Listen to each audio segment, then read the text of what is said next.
Hi YouTube, it's been a couple of days since Alpha's been out, and I've heard a lot of y'all got unlucky with the polls, so congratulations to that. Most of y'all would have gotten Alpha and are looking to power her up with memories and even possibly her weapon. Whether you should be getting her weapon as a free-to-play, short answer is no, but that's actually a whole different topic. Do note that by doing pain cages, you are able to exchange for 30 Alpha Shards. Therefore, you will eventually get your S Alpha to SS rank. This video is to showcase how SS Alpha would look like for you. So let's get down to it.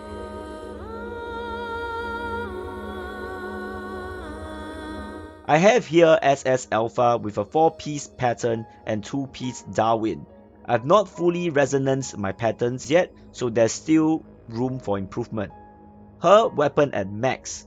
This is without resonance, so it's just one copy. These are going to be footages of me using her in Warzone and Iron Maiden in Pain Cage.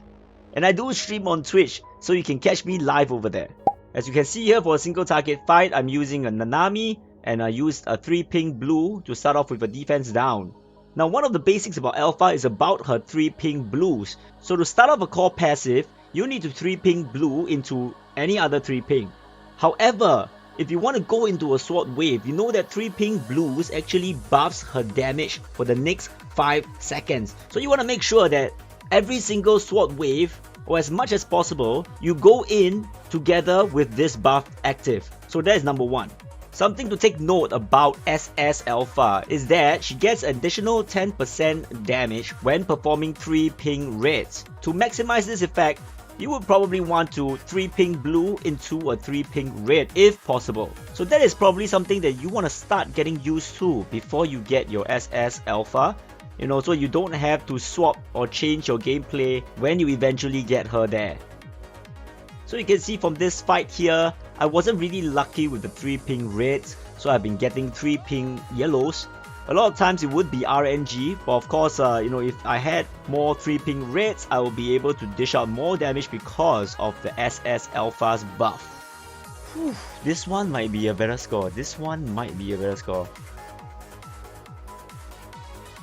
So how are you guys doing with the game right now? How are you guys playing it? Oh, got a better score, boys. Now moving on to Warzone. Now for most cases, Alpha isn't particularly strong in war zones, and that is because she mainly does single target damage. However, because we are lacking in terms of constructs, so at this point of time, she does a lot better than my A-Lee. She's still usable because we don't have much choices. So you can see here, the challenge for Alpha is actually to group up the enemies and hopefully be able to crit them down because I'm using patterns. And the sword wave, it will be best if I can be shooting at a cluster of enemies. And one more thing to take note is that I'm using Karenina here. Now the reason for me using Karenina in Warzone is because of Karenina's QTE, as she's able to suck enemies into a cluster. I'll be able to group up the enemies so I don't need to be chasing them around the map. And I'm using the ultimate just because of the AoE.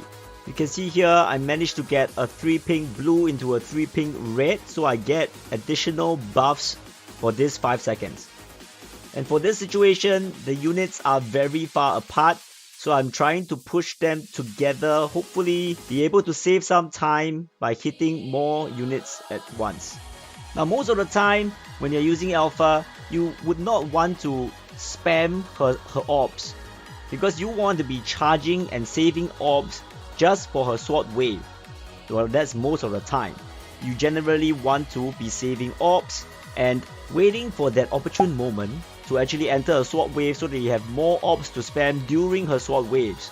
Maximum you can keep 16 orbs, so you gotta pay attention to how many orbs that you have right now. I know that it's being covered by my text on the bottom right of the screen. So when you enter sword wave, you will get additional 2 orbs. So meaning to say, you will want to be maximally or optimally be at 14 orbs when entering sword wave to get a full set of orbs. Definitely pay attention to that. That's it for me, and if you have enjoyed the content, support me by liking and subscribing to the channel so that more awesome people like you can find this video. Alright, stay safe and I'll see you in the next one. Okay, we're gonna fight for number 1, boys. Fight for number 1. Okay?